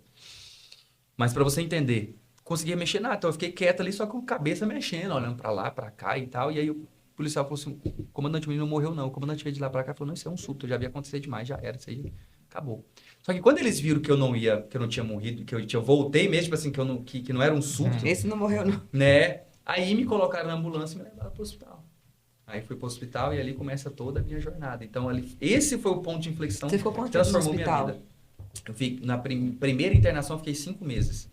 5 meses internado no hospital. Aí não tinha movimento nenhum, né? Não, perdi o movimento Mas- do corpo. Nada. Aí começou o processo de Deus. Porque é o É isso que eu seguinte, ia perguntar, né? Aí começa aí uma começa caminhada. o tratar de Deus comigo. Porque Deus revela a promessa, mas Deus nunca revela o processo. Porque se Deus revelar o processo, a gente não vai. A gente foge, o processo é dolorido. O processo é onde Deus amassa. É onde Deus nos quebra. Se Deus Deus contar o que ele está planejando lá na frente, Não, imagina se ele falasse para Moisés. Moisés falou assim, não vou não. É isso, peraí. Como é que é essa Exatamente. história para libertar aquele povo todo E lá? no final ainda o Senhor me leva, eu não entro ainda na terra, né? Mas, ó, cara, foi algo assim, Deus passou a cana tantas vezes na moedura que não tinha caldo mais, Deus continuou passando. Por quê? E aí entra, cara, porque tanto eu, missionário, fazendo a obra, pregando tudo, entrei para o ecossistema da Febracis e hoje eu gosto demais, eu prego, eu indico pessoas, eu chamo gente, eu gosto desse ambiente e vivo, porque toda a metodologia do coaching integral sistêmico em relação à reprogramação de crenças, eu vejo Deus fazendo na vida das pessoas, cara. Sim. Fez em Porque você, né? fez em mim. Por quê? O que a gente entende como coach, certo? A gente entende que existe 2 formas de você reprogramar crenças. Ou essas crenças são formadas na cabeça de uma pessoa. Que é, primeiro, forte impacto emocional Ou por repetição. ou por repetição. Um acontecido que aconteceu, que gerou impacto emocional e aconteceu repetidas vezes por um longo período de tempo, certo? Sim. Normalmente, Deus tem essas 2 maneiras de trabalhar, né? Quando Deus tem pressa com o indivíduo, Sobre forte impacto. é forte impacto, aí é muita pancada. Aí o seu foi sobre forte impacto primeiro, depois por E repetição, depois né? por repetição, 5 porque aí meses fica lá. aquelas coisinhas, né, que Deus vai tratando com o tempo. Ali que com o tempo eu vou te quebrando, eu vou te amassando. E é por isso que gente que às vezes Deus tira do mundo e passa ali muitos anos, talvez, né, em uma certa área da vida dele, parece que não dá certo, parece que toda hora ele apanha daqui, apanha dali, é Deus batendo, porque algumas coisas eu tenho pressa, filho, então precisa ser forte impacto emocional, vai ter que doer muito, para que não doa nunca mais. E outras coisas eu vou batendo ao longo do tempo até se aprender, porque aí Agora sim, tem um é o ponto lapidar. aqui que você trouxe que é interessante. A gente fala muito aqui sobre metanoia, né? Lugares, pessoas e conhecimento. Sim, E aí, olha que interessante. Os lugares errados, naturalmente, as vai se pessoas conectar com as erradas, pessoas erradas Exatamente. e tem um conhecimento, né, um Errado. saber Disfuncional. ali disfuncional, né? Então pega ali pelo convite, a ligação e, né, uma pessoa errada, um convite errado para um lugar errado, naturalmente resultados ruins. ruins, Ruins. eles vêm dessas escolhas. E quando a gente fala aqui do processo de metanoia, aí vem a decisão, que é a inflexão, né? Exatamente. Eu preciso decidir ir para o lugar certo. Decidir. Eu preciso decidir caminhar com as pessoas certas, Exatamente. ou por opção, ou por obrigação, vamos dizer assim, né? Ou então, Forte impacto forte emocional. impacto emocional. No meu caso, e é por isso que, assim, às vezes muitas pessoas não entendem o seu processo quando estão vivendo o processo com Deus. Por quê? Primeiro, uma coisa que a gente sempre, né, fala aqui no ambiente na Febracis, no ecossistema, que a primeira coisa que você precisa mudar é o ambiente, certo? Sim, Todas as vezes que Deus começa a trabalhar na vida de uma pessoa, a primeira coisa que Deus faz é o quê? Mudar de ambiente. Deus tira aquela pessoa do lugar onde ele está e leva aquela pessoa para outro lugar. É porque ele troca o ambiente, ele troca e a as única pessoas. forma de você ficar parado naquele momento era realmente na cama do Era hospital. na cama do hospital. Então, e olha só para você ver, dentro do hospital foi onde o maior tratar de Deus na minha vida. Porque a minha primeira internação foram 5 meses. Praticamente quase morei dentro do hospital. É quase a metade de um ano dentro de um hospital. Dentro do hospital. Tratado, usando fralda, fazendo necessidade Dependendo na dos fralda. outros, Dependendo, né? eu só mexia o pescoço, mais nada, Camilo. O corpo começou a emagrecer, braço atrofiou, perna atrofiou, meu corpo começou a emagrecer demais.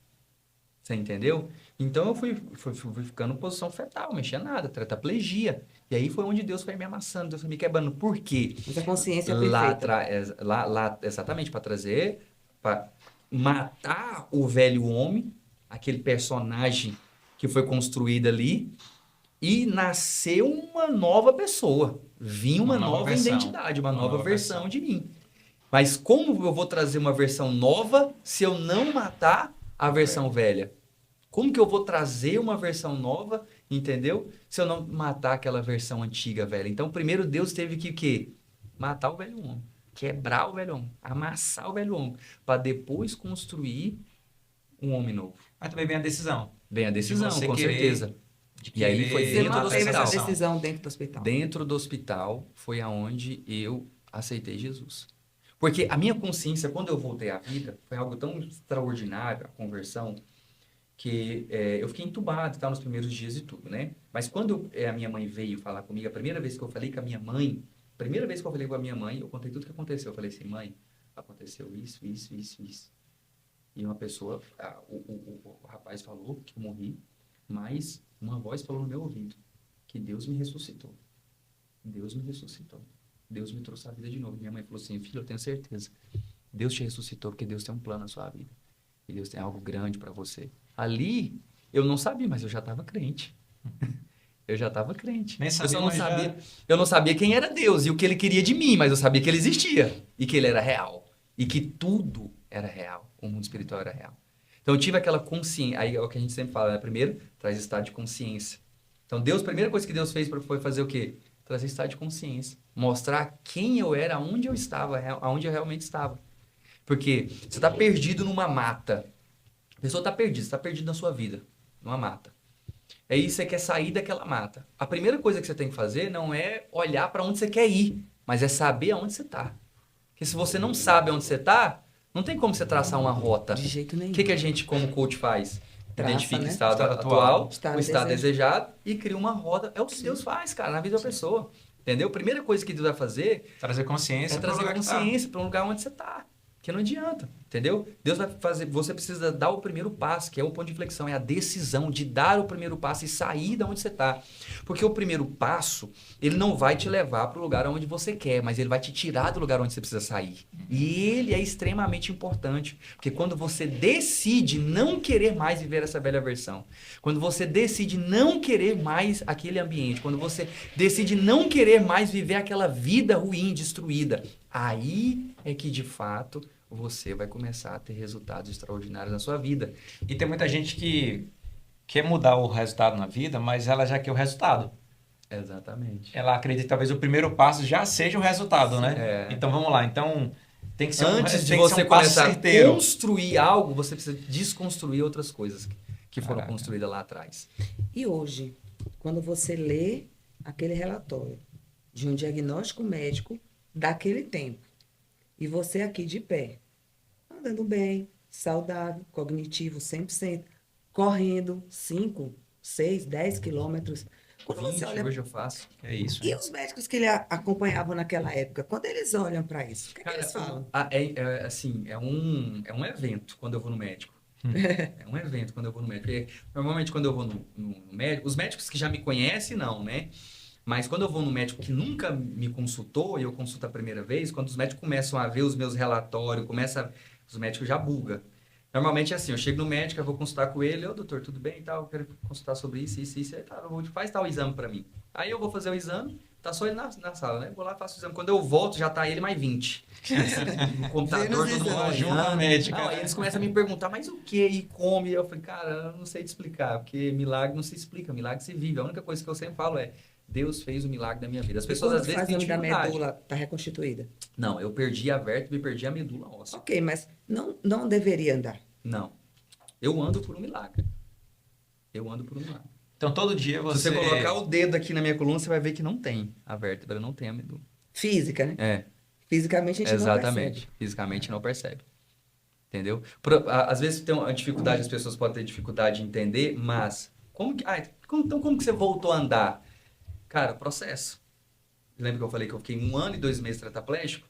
No final desse 1 ano e 2 meses, eu estava internado dentro de hospital, tratando osteomielite, que é uma infecção no osso, é uma inflamação no osso causada por uma infecção, que eu peguei infecção hospitalar, porque a minha coluna ficou exposta, os ossos, as Pro lado vértebras, de fora. ficou exposta, exatamente. E aí eu peguei infecção no osso da coluna, da minha coluna mesmo, da medula ali. A infecção foi direto no osso. E isso gerou osteomielite. E aí eu tive uma guerra durante muitos anos contra a osteomielite. Ali, eu internado no hospital, acho que eu fiquei uns 3 meses internado, tratando osteomielite, porque é antibiótico, é muito forte, é todo um processo. Dentro do hospital, eu já estava crente, já tinha Foi convertido. quando você escreveu o livro. Não foi. Não, o livro foi agora, recente. Agora o livro foi recente agora. Isso foi final ali de 2016, foi na verdade 2017, eu acho. Foi esse episódio da minha vida. Deus usou uma pessoa dentro do hospital. Eu não conhecia, eu nunca tinha visto essa pessoa dentro do hospital. Eu já tinha 3 meses internado lá. E eu já conhecia o Hugo, né? Porque eu já tinha retorno, eu voltava lá sempre e tal. Fiquei 5 meses internado lá, então conheci os médicos me pessoas já conhecem. conheciam você, Exatamente. Né? Hoje, existe ainda enfermeiros, né? Até a Maura, hoje é minha amiga. Eu vou pregar em vários lugares, ela vai. Onde eu vou, ela vai me ouvir. Da época que você ficou E hospitalizado. cuidou de mim, ficou me especializando. Viu todo o processo acontecendo. Tirou fralda, limpou fralda, tetraplegia, ela acompanhou tudo. Minha jornada ali no hospital. E viu Deus fazer um milagre na minha vida. Então, assim, hoje ela é impactada com a minha história também. Dentro do hospital, Deus levou uma pessoa lá dentro do hospital. Nisso eu já estava crente, porque aí veio esse 1 ano e 2 meses, foi Deus me amassando. Rapaz, eu desejava a morte todo dia, porque eu nunca vi uma raça para pedir a morte igual o crente quando tá na prova. Tá na prova, ai, Deus me leva logo, eu não aguento mais essa coisa. E eu li, teve muitos dias da minha vida que, tipo assim, eu falava, cara, não faz sentido eu estar vivo, porque eu não vou fazer mais nada, eu só mexo o olho. Por que eu vou ter a vida? Talvez é porque eu acho que a gente tem que pagar, né, pelos pecados. A falta de sabedoria, né? A condenação, a falta de conhecimento que eu tinha naquela época. Então, assim, naquele momento ali, eu passei por... Deus me amassou demais, cara. Muito, mas me amassou muito. Mas todo o amassar de Deus não era para destruir, era para construir. Só que antes de Deus construir, Deus precisava destruir, né? Antes de Deus reconstruir, Deus precisava destruir tudo que já tinha sido construído lá atrás. Já é realmente aquela frase na música, né? Quebra meu vaso. Quebrou Quebrou o vaso, o oleiro reconstruiu Quebrou tudo. o vaso velho, aí ficou só o barro. Aí ele foi lá e lava o barro, passa na olaria, tira as impurezas tudo para depois Reconstruir um vaso novo. fazer um vaso novo. É assim que Deus faz. Então tem um capítulo do meu livro que eu falo sobre, eu uso o exemplo do barro, do vaso, que é justamente essa parte de Deus me amassando, Deus me quebrando, quantas coisas eu passei. Porque assim, Camilo, imagina eu tetraplégico dentro do hospital, na condição de preso. Porque eu era foragido, tinha muitas coisas erradas que eu tinha feito naquele dia, né? Ainda E tinha aí, isso, né? tinha, eu fui pro Nessa hospital, eu fui pro recuperação. hospital, mas eu tipo assim, tá só hospital. Não, fui pro hospital preso. Fiquei preso dentro do hospital e depois saí do hospital e ainda fui pro presídio. Dentro do presídio foi aonde eu fiz um propósito e um voto com Deus, cara. Dentro do presídio eu escutei o Espírito Santo falar comigo dentro da cela. Faz um voto com Deus. A mesma voz, lembra que eu falei pra minha mãe lá atrás, que eu falei Sim. assim, que eu escutei falando no meu ouvido que eu tinha morrido, mas Deus tinha me ressuscitado? Foi a mesma voz que lá na frente, dentro da cela do presídio, eu escutei falando comigo assim, ó, faz um voto com Deus. Eu na cela do presídio não mexia nada, então eu dependia dos presos pra tudo.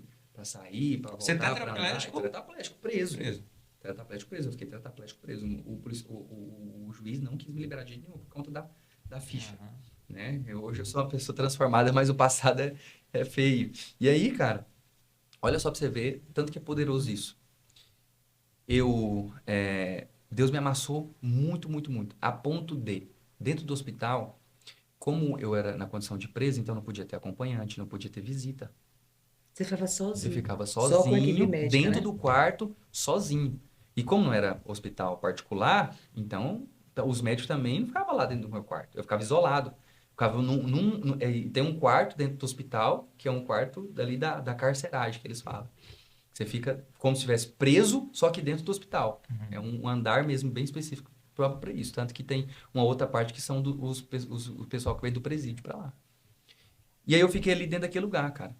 Ficava um policial civil 24 horas me monitorando, né? Olhando. Então eles trocavam, saía, vinha outro e tal, mas eles entravam, não conversavam comigo. Ficava sentado ali um pouquinho, depois saía para fora, fechava a porta trancada, sempre uma plaquinha na porta, não entra, paciente escoltado, proibida a entrada, não podia ninguém entrar, não podia ter visita, não podia ter nada. Só que entrava as enfermeiras para aplicar remédio, medicação, o médico para olhar, consultar, a menina que vinha do lanche para colocar, e aí veio, olha só para você ver o que Deus permitiu eu passar. Teve vezes, deu dentro do hospital, eu começava a escutar algumas enfermeiras falando assim, aí o pessoal perguntava, quem que é esse menino aí dentro do hospital? Quem que esse menino tá fazendo aí? E aí as enfermeiras falam, não, isso aí é bandido, isso aí fez coisa errada demais, e agora tá aí dando trabalho para nós. Não morreu e agora tá aqui dando trabalho para nós. Eu escutando tudo. Eu escutava tudo. E aí, de repente, ninguém entrava e tal. As meninas do lanche começaram, ou ficava o criado aqui do lado da maca do hospital, né? Empilhava comida. Porque comida no hospital é assim, ó, 8 horas da manhã vem o lanche, meio-dia o almoço, 3 horas da tarde outro lanche, 6 horas vem a janta e depois ainda vem uma Mas você não merenda. conseguia pegar. Não conseguia, porque eu não mexia o braço. Camilo, água.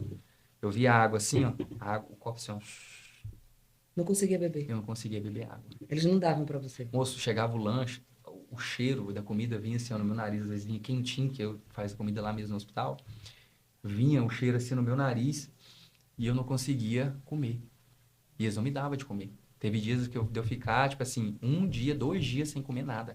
Porque chegava à noite, aí vinha a enfermeira geral, passando todos os quartos, quando via aquele tanto de comida empilhada, a própria menina da limpeza sabe que não pode ficar, porque tem um prazo de comer, passou aquele prazo, não pode comer, é descartável, joga fora, despreza. Então desprezava aquele tanto de comida e eu sem comer nada.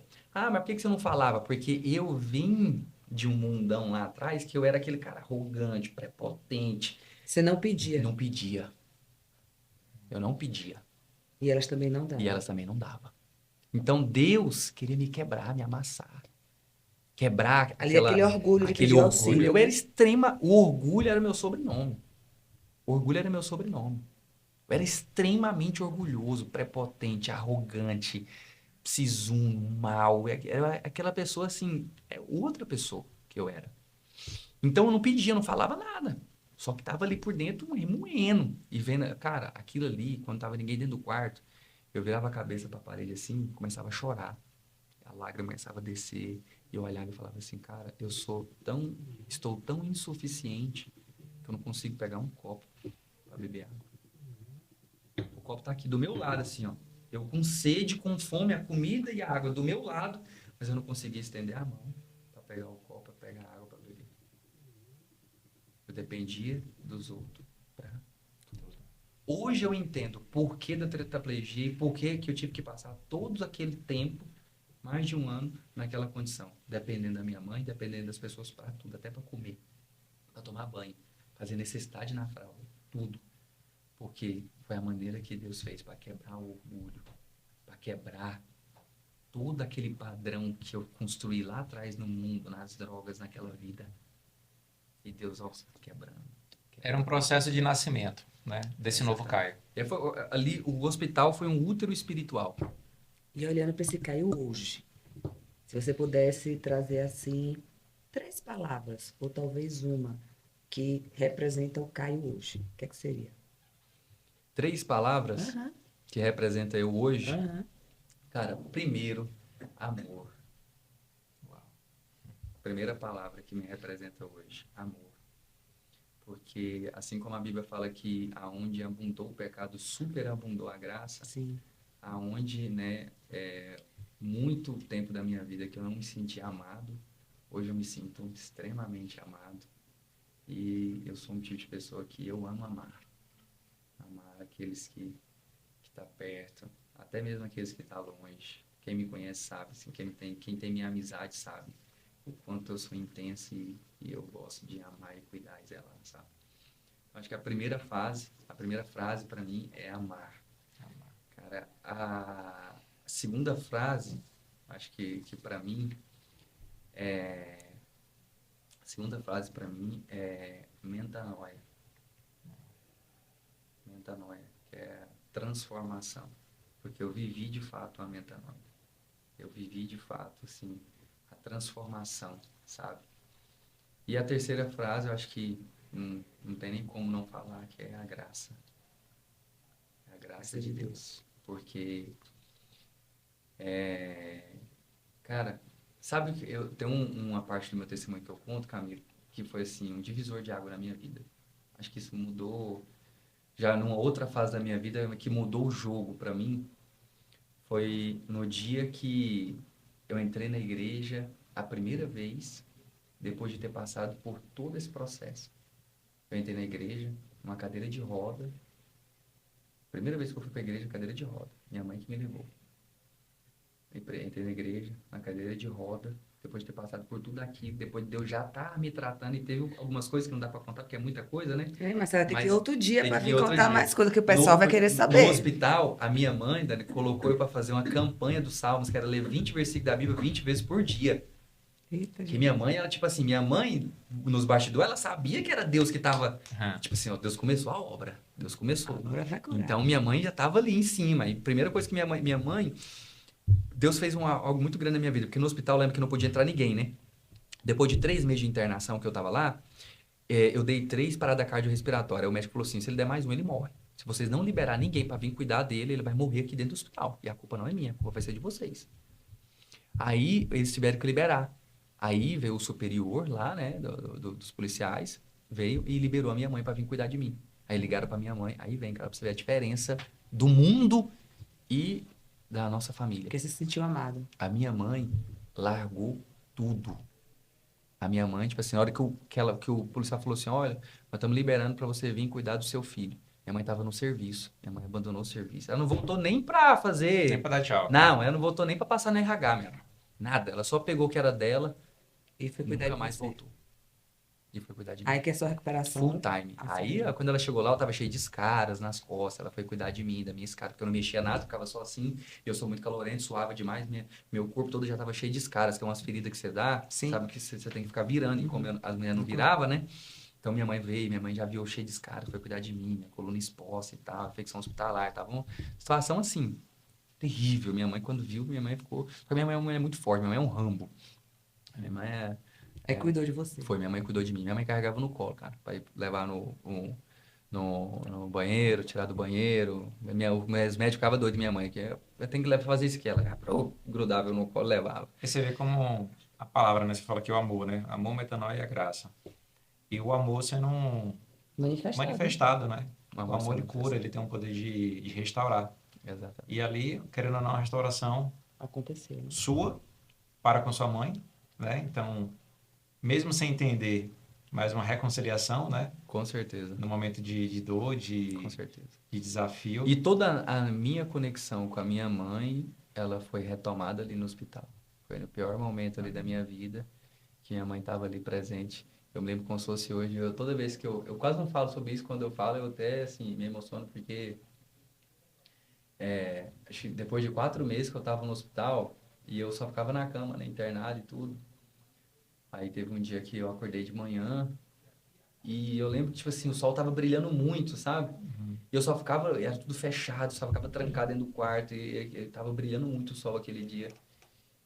E aí eu lembro que eu falei assim, mãe, cara, eu queria ver a luz do sol. Eu Não queria tinha ver mais o essa dia. Não oportunidade. tinha. Eu queria ver a luz do sol, eu queria ver o dia. Eu não andava, cara. Não andava. Não mexia nada, eu só mexia a bola dos olhos. Dependia dos outros pra tudo. E aí, minha mãe falou assim, vou te levar. Aí minha mãe pegou no colo. Me levou até lá na janela do hospital, assim, eu olhei o dia e comecei a chorar, tipo assim. Aí naquele dia parece que meu coração, assim, falei, cara, minha mãe. Aí a questão do pai. Primeira vez que eu entrei na igreja, depois de ter passado pelo processo, aí já tinha aceitado Jesus, estava crente, minha mãe já tinha... Nos primeiros dias eu estava lendo a Bíblia obrigado, né? Nem lia. Minha mãe colocava a Bíblia assim, colocava os travesseiros, colocava a Bíblia ali em cima, né? E eu ficava assim, aí... íntimo, eu não queria ler Bíblia, não queria saber de nada de Deus. Aí teve um dia aí sofrendo demais, que tantos processos, aí teve um dia que eu olhei e falei, cara, Deus não precisa de mim, é eu que preciso dele. E um testemunho muito forte de libertação das drogas. Porque dentro do hospital, Daniel, sabe o que é? Eu senti a abstinência muito forte das drogas. Então eu começava a inventar coisa para os médicos aplicar remédio em mim, aplicar coisa para ver se a abstinência passava. Ah, tô com dor aqui, tô com dor ali, tô com isso, tô com aquilo, tô com não sei o quê. Eu falei, rapaz, você nem sente o corpo, você tá com dor, você tá com nada não. Mas era a abstinência da droga. E aí, o que acontece? Aí teve um dia que eu falei assim, cara, não sou eu, não é Deus que precisa de mim, é eu que preciso dele. Eu vou ler. Aí eu falei, acordei de manhã, falei, mãe, põe a Bíblia aqui que eu vou ler. Aí comecei a ler a Bíblia, comecei a ler. Era ler 20 versículos da Bíblia 20 vezes por dia, certo? No versículo que caiu para mim, um dos versículos estava lá, era Evangelho de João, estava escrito, Amor. e conhecereis a verdade. E ela vos Verdade. E a libertará. verdade vos liberta. Eu li isso 20 vezes por dia, li 20 vezes, O mesmo versículo. 20 vezes por dia, Olha. o mesmo versículo, nesse dia, né? Tá? Uma semana depois, eu tô lendo, cai o mesmo versículo. Aí eu tô lendo lá de novo, pô, uma semana atrás, e coincidentemente, o mesmo dia, uma semana, eu tô lendo o mesmo versículo, e aí, pum, estado de consciência. Ah, cara, tem uma semana que eu não sinto abstinência. Uma semana que eu não sinto vontade de usar droga. Tanto que, lembra que eu saí do hospital e fui direto pro presídio? Quando eu cheguei no presídio, o que mais tinha lá no presídio? Droga. Eu não coloquei um cigarro de maconha na boca. Nada. Nem vontade, Camilo. Pelo contrário, eu repunava o povo usando e eu, sabe, repunando.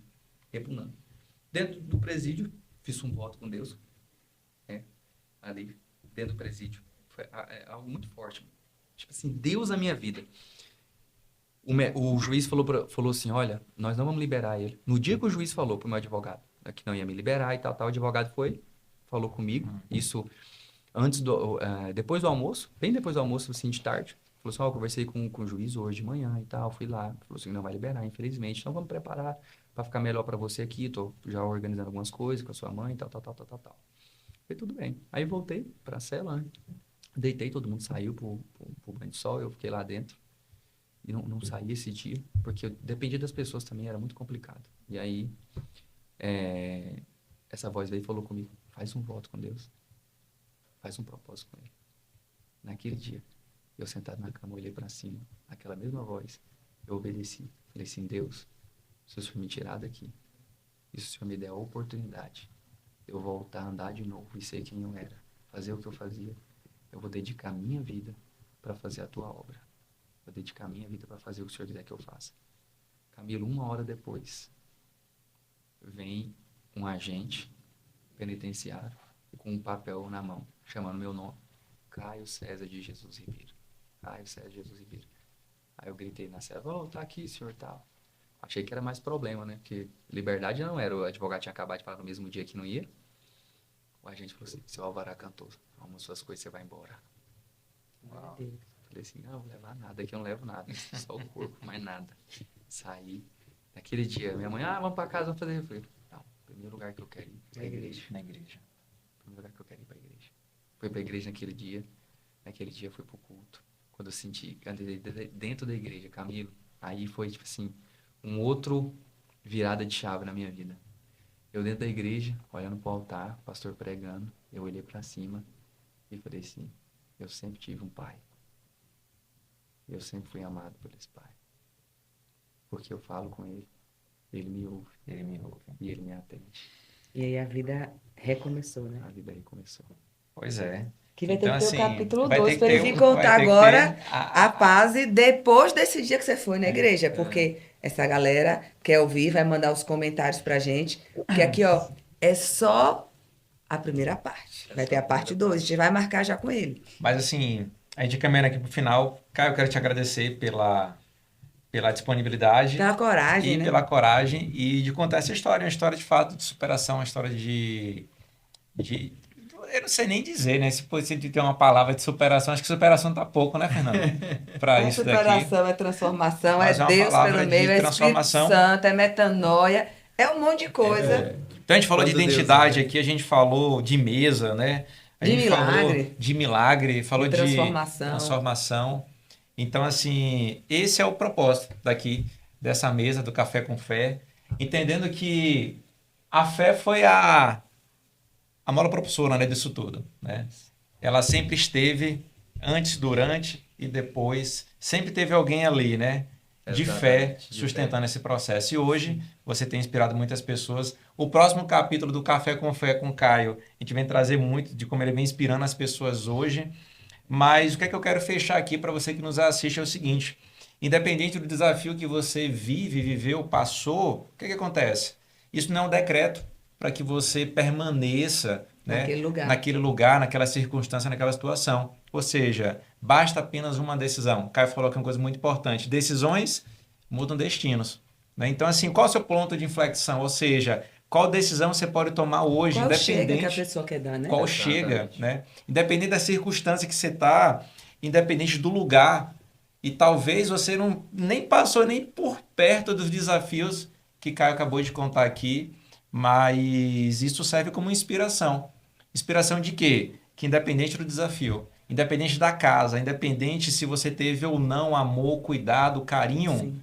você sim pode tomar uma decisão hoje e fazer diferente. Porque você não tem controle com aquilo que aconteceu. Você não tem controle com aquilo que seu pai fez, sua mãe fez, a avós, enfim. Você não tem controle sobre isso. Sim. Você não tem controle sobre o passado, você não tem controle sobre o que aconteceu até ontem. Mas daqui para frente está nas suas mãos. Então, que essa história de fé, essa história de milagres aqui, Sim. essa história inspiradora te inspire para que você possa tomar decisões importantes sobre a sua casa, sobre a sua família, sobre a sua vida, né? E sobre o seu caminhar com Deus. E se né? você ainda não segue a gente, segue o @Camila Filaflor, @Dani Moraes Flor, o Caio de Jesus. Caio de Jesus, e venha nos conhecer aqui na Febracis Goiânia.